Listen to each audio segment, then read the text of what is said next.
राजस्थान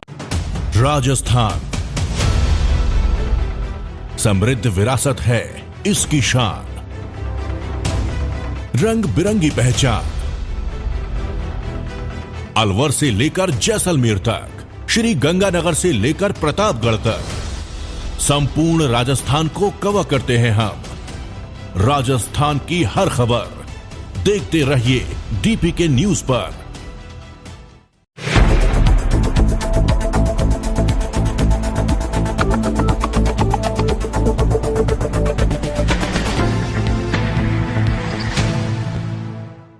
नमस्कार, state news bulletin में आपका स्वागत है। मैं आपके साथ आरवी।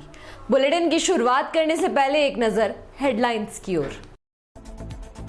गहलोत बोले, हमने 3 साल में खोले 210 कॉलेज, बढ़ते नामांकन को लेकर मुख्यमंत्री की खुशी। प्रतापगढ़ में जेल बंदियों का हो रहा है शोषण, सिपाहियों द्वारा वसूला जाता है।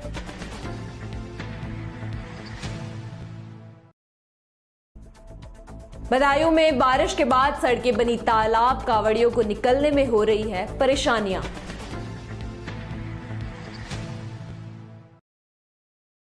और खबरें विस्तार से।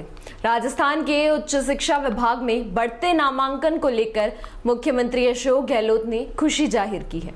सीएम गहलोत ने ट्वीट कर बताया कि राजस्थान में 2018 तक सिर्फ 250 कॉलेज थे, जबकि पिछले 3 साल में हमने 210 नए कॉलेज शुरू कर दिए हैं, जिनमें 45,302 सीटों पर एडमिशन के लिए 59,356 आवेदन आ चुके हैं। इनमें भी लड़कों के अनुपात में लड़कियों के आवेदन की संख्या ज्यादा है। मुझे उम्मीद है कि राजस्थान में लड़कियों का ड्रॉप आउट रेट कम होगा।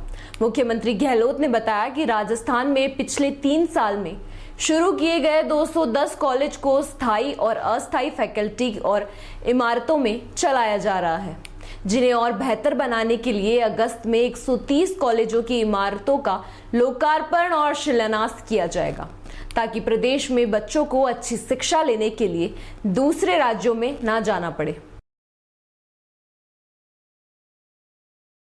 अब खबर हनुमानगढ़ के संगरिया कस्बे की है, जहां बुधवार को खाद्य सामग्री बनाने और बेचने करने वाले संस्थानों पर निरीक्षण की कार्रवाई हुई। खाद्य सामग्री के 3 सैंपल भरे गए। मुख्य चिकित्सा और स्वास्थ्य अधिकारी डॉक्टर नवनीत शर्मा ने बताया कि खाद्य पदार्थों में मिलावट पर अंकुश लगाने के लिए सागरिया में खाद्य सामग्री का निर्माण और विक्रय करने वाले संस्थानों पर निरीक्षण की कार्रवाई की जाएगी। निरीक्षण दल में जिला खाद्य सुरक्षा अधिकारी जीत सिंह यादव और ने खाद्य सामग्री को बनाने और बेचने करने वाले संस्थानों की जांच की और सैंपल एकत्रित किए। जिले में अगर कहीं पर भी मिलावट खाद्य पदार्थ तैयार अथवा बेचा किया जाता है तो उन पर विभागीय कार्रवाई होगी। खबर छिपा बड़ौद से है, जहां कस्बे के भारत बाल विद्या मंदिर में राजस्थान राज्य भारत स्काउट गाइड स्थानीय संघ का वार्षिक अधिवेशन संपन्न हुआ। मौके पर नोडल अधिकारी विक्रम सिंह राणा वार्षिक गतिविधियों के बारे में जानकारी दी। साथ ही संघ के सह सचिव पद नरेंद्र गौतम को नियुक्त कर दिया गया। खबर हनुमानगढ़ के भादरा से है, जहां भिरानी थाना अंतर्गत चिड़िया गादी गांव में 11 जुलाई को हुए गोश्ती की घटना को लेकर अन्य आरोपियों की गिरफ्तारी तथा जांच सीआईडी सीबी करवाने की मांगों को लेकर पिछले 3 दिनों से गांधी गांव में चल रहे धरने प्रदर्शन को पुलिस प्रशासन ने कल बलपूर्वक हटाया, जिसको लेकर गांधी बड़ी गांव की गौशाला में सैकड़ों की तादाद में महिलाएं और पुरुष एकत्रित हुए और गद्दी बड़ी गांव स्टैंड पर पुलिस द्वारा हटाए गए धरना स्थल पर बैठ गए। पुलिस द्वारा हटाने के दौरान पुलिस और प्रदर्शनकारियों में झड़प हो गई तथा पथराव में भिरानी थानाधिकारी ओम प्रकाश सुथार के सिर में ईंट लगने से वह घायल हो गए। बाद में उन्हें प्राथमिक उपचार के लिए चिकित्सालय में भर्ती करवाया गया। इसके बाद पुलिस ने प्रदर्शनकारी महिला और पुरुष को दौड़ा कर घर में घुसकर पीटा। स्थिति को बिगड़ती देख मौके पर जिला कलेक्टर और एसपी गांव पहुंचे। बाद में भारी पुलिस जाब्ते के साथ गादी बड़ी व चिड़िया गादी ग्राम पंचायत के अंतर्गत आने वाले सभी गांवों में फ्लैग मार्च किया। जिला पुलिस अधीक्षक अजय सिंह ने बताया कि कानून तोड़कर उपद्रव करने वाले आरोप में एक महिला और 44 पुरुषों को गिरफ्तार कर लिया गया है तथा उनसे 20 से अधिक बाइक भी जब्त की गई। उन्होंने बताया कि इसमें बड़ी संख्या में लोग हरियाणा से आए थे। ऐसा पुलिस को इनपुट मिला था कि हरियाणा से आए लोग अशांति फैला सकते हैं। और हम ये प्रयास कर रहे हैं कि नियम के अनुसार कानून की पालना हम लोग इंश्योर कर रहे हैं। गांधीबड़ी और चिड़िया गांधी 2 ग्राम पंचायतों में हमने कर्फ्यू इम्पोज किया है, क्योंकि इन लोगों के द्वारा बार बार धारा 144 सीआरपीसी का भी उल्लंघन किया जा रहा है और कानून तोड़ने की हिमाकत की जा रही है। इसलिए हमने अग्रिम आदेशों तक यहाँ पे कर्फ्यू के ऑर्डर किए हैं। किसी भी प्रकार की मोबिलिटी हम अलाउ नहीं कर रहे हैं। सिर्फ जो इमरजेंसी सेवाएं हैं या चिकित्सकीय कोई बात है उसको हम जरूर अलाउ करेंगे। अदरवाइज यहाँ के गाँव वालों का, व्यक्तियों का, लोगों का किसी भी प्रकार का मूवमेंट हम नहीं होने देंगे और ये सुनिश्चित करेंगे कि कानून व्यवस्था बनी रहे और किसी भी प्रकार की अफवाह ना फैले, लोग कोई ऐसी बात नहीं फैलाए। इसलिए इंटरनेट पे भी एहतियात के तौर पे हमने सस्पेंशन करवाया है। पुलिस पर पथराव। खबर खंडवा से है, जहां जावर थाना क्षेत्र के आदिवासी कोटा घाट गांव में 3 सगी बहनों ने फांसी लगाकर खुदकुशी कर ली है।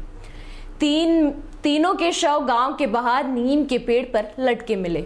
जब परिजन घर में सो रहे थे तब तीनों बहनों ने आत्मघाती कदम उठाया। उन्होंने ऐसा कदम क्यों उठाया इसका पता नहीं चल सका है। घटना देर रात की है। पुलिस मौके पर पहुंचकर मामले पर जांच कर रही है।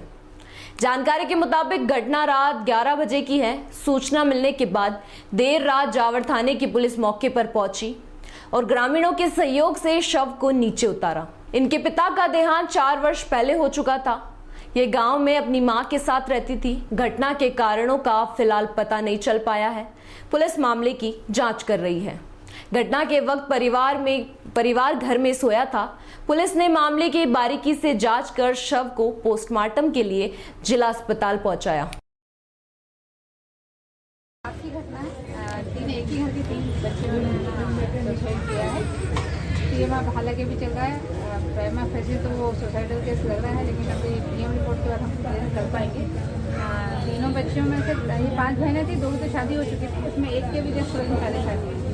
तो तीनों ने एक ही रस्सी से फंदा लगा के सुसाइड किया है। मामला भी हमने मार्गदर्शन दिया है। अब जो भी आएगा सुसाइड नोट या इस तरह की अब इस टाइप का कोई एविडेंस मिला नहीं है। प्राइमा फेसी तो लग रहा है सुसाइड का मामला है, लेकिन थोड़ा सा घर में भी ऐसा कोई झगड़ा वगैरह कुछ हुआ नहीं, ऐसी कोई बात मालूम पड़ी नहीं। एक बच्ची जिसमें है ना कॉलेज में पढ़ रही है, तो पुलिस अभी जांच कर रही है। जांच में जो भी आएगा आपको बताएंगे। क्या उम्र है बच्चियों की, क्या क्या है? पहली वाली बच्ची है 19 साल की, एक 23 साल की है और एक छोटी वो है ना 12-13 साल की है। ऐसे क्या लगता है आपका अनुभव क्या कहता है इस तरह की घटनाओं में? अब ये तो जांच में आने के बाद ही कुछ स्थिति बता पाएंगे। अभी कुछ बोलने की स्थिति में नहीं है। प्राइमा फेसी सुसाइड का केस लग रहा है, लेकिन सुसाइड के पीछे क्या कारण रहा है कि तीनों बच्चों नहीं, क्योंकि पढ़ी लिखी थी, एक कॉलेज में जा रही है, तो उसमें उस कंडीशन में क्या कुछ सुसाइड नोट या इस तरह की? नहीं, अगर पढ़ी लिखी है कोई और कॉलेज से रिलेटेड कोई समस्या होती तो एक सुसाइड करती, लेकिन उसके साथ 2 बच्चों ने और सुसाइड किया है। इसलिए मामला थोड़ा सा गंभीर हो गया। तीनों का सुसाइड करना है अच्छा। हम जल्दी आपको इसमें और पारिवारिक पृष्ठभूमि किस तरह की है? कुछ नहीं है। पढ़े लिखे लोग ज़्यादा नहीं है, खेती बाड़ी अपना करते हैं, तो बहुत ऐसा कुछ प्रोफाइल दिख नहीं रहा कि कोई कारण हो पीछे कोई प्रेशर वगैरह के बाद। 8 भाई बहन हैं, 3 अपने शादीशुदा हो गए ना सेटल डाउन में, 3 बच्चियाँ थी और छोटी बच्ची को तो और चलाने का काम करते हैं। देखते हैं क्या निकलता है। सोनू बड़ी का नाम है, हाँ, छोटी का सावित्री, हाँ, और उससे छोटे वाली ललिता। क्या क्या उम्र थी इनकी? कि 23 होगी, एक 20, हाँ, 19, 18-19। तो बड़ी वाली भी क्या कॉलेज में पढ़ती है, क्या हाँ, करती है? पढ़ती थी। कहाँ पर? ये एसएन कॉलेज। हाँ, एसएन कॉलेज। खंडवा में पढ़ती थी, एसएन कॉलेज में। हाँ, तो क्यों किया, आपको क्या लगता है? ये मैं पता नहीं। हाँ, पता नहीं भाई कुछ सुसाइड नोट वगैरह भी छोड़ा है क्या? नहीं। अच्छा, वो किसी की शादी भी उनकी हो गई थी क्या? बहू थी किसी की, कोई बता रहे? सावित्री की शादी हो गई। बीच वाली की? हाँ, बीच वाली। अच्छा सोनू बोले कि पढ़ूंगा 1-2 साल फिर शादी करो। अच्छा। इसलिए बीच वाली की शादी कर दी थी। क्या आपको डाउट लग रहा है कि क्यों किया होगा उन्होंने? ये पता नहीं, कोई परेशानी थी घर में? परेशानी तो कुछ भी नहीं थी। अच्छा झगड़ा मगड़ा तो होता नहीं। अच्छा, तो आपके परिवार में कौन कौन है? और माँ है, हाँ मैं हाँ हूँ, मेरी पत्नी है, हाँ बस एक छोटा भाई है, मम्मी है, नहीं ये 3 बहना थे, बस इतना ही। आपको कोई और संदेह तो नहीं किसी पे नहीं कि कोई किसी ने इस तरह से नहीं, उनके ऐसा साथ कुछ किया हो? नहीं, कोई भी नहीं था। आप और तो ये पढ़ी लिखी थी, आपको लगता है कि उनने कोई सुसाइड नोट या ऐसा कुछ पेपर छोड़ के गई या लिख के नहीं, गई? ऐसा तो कुछ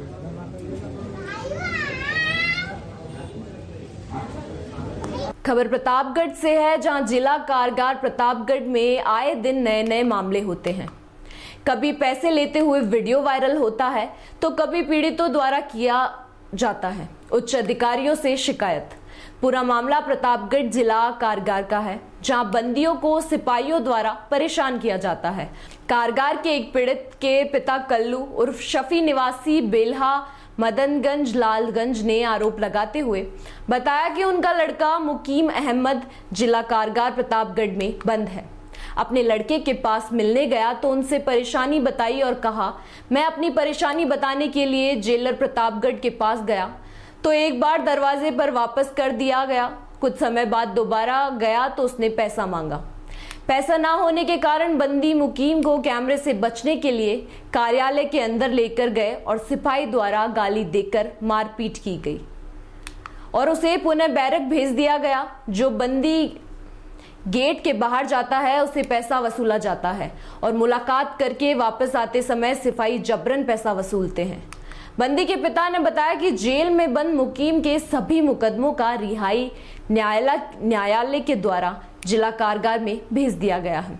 उक्त मुकदमा जो महाराष्ट्र में है उसका वारंट भी जिला कारागार प्रतापगढ़ में आया हुआ है, किंतु वहां के सिपाही द्वारा मुकीम को महाराष्ट्र ले जाने के लिए 10,000 रुपए की मांग की जा रही है। पीड़ित ने अपने लड़के मुकीम के ऊपर हो रहे शोषण को लेकर कार्रवाई करने के लिए मुख्यमंत्री योगी आदित्यनाथ और जिला अधिकारी प्रतापगढ़ को लिखित में पत्र लिखकर न्याय की गुहार लगाई है। अगली खबर है बदायूं से, जहां थोड़ी सी बारिश के बाद सड़कें बन जाती है तालाब।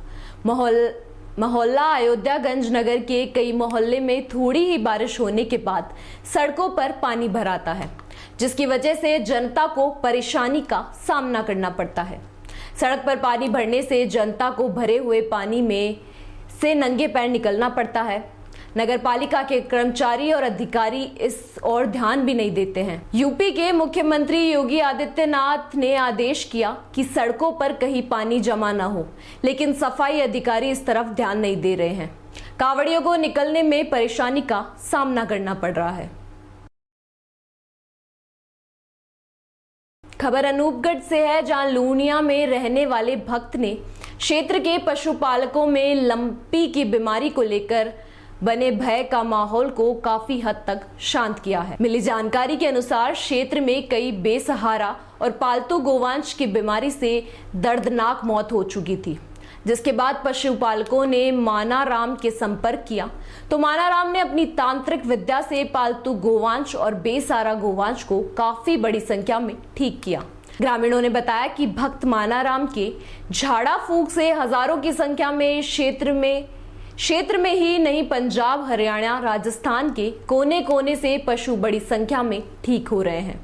ग्रामीणों के अनुसार मानाराम फोन पर ही संपर्क कर फोन पर झाड़ा फूंक कर पशुओं का इलाज कर रहे हैं। बड़ी संख्या में पशुओं का ठीक होना चहू और चर्चा का विषय बना हुआ है। वहीं भक्त मानाराम का कहना है कि भगवान ने मुझे इस काम के लिए चुना है, ये मेरा सौभाग्य है। खबर पावटा के ग्राम कुनेर से है, जहां एक राष्ट्रीय पक्षी मोर पर बिल्ली ने हमला कर दिया, जिससे मोर को चलने और उड़ने में परेशानी आ रही थी। ग्रामीणों ने देखा तो घटना की सूचना डॉक्टर LS गोविंद भारद्वाज को दी। सूचना मिलते ही भारद्वाज ने मौके पर पहुंचकर घायल मोर का उपचार किया। भारद्वाज ने बताया कि मोर के दाएं पैर पर घाव हो रहा था, जिसकी ड्रेसिंग कर दी गई। उपचार के बाद मोर को वन कार्यालय में ले जाकर वन कर्मियों को सुपुर्द कर दिया गया। इस दौरान सामाजिक कार्यकर्ता विकास वर्मा, नरेश पत्रकार, कृष्ण यादव, प्रकाश यादव आदि ने उपचार में मदद की। फिलहाल इस बुलेटिन में इतना ही। देखते रहिए DPK न्यूज। नमस्कार।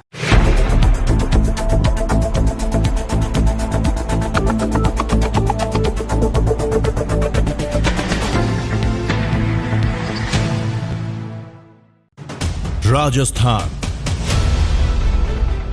समृद्ध विरासत है इसकी शान, रंग बिरंगी पहचान।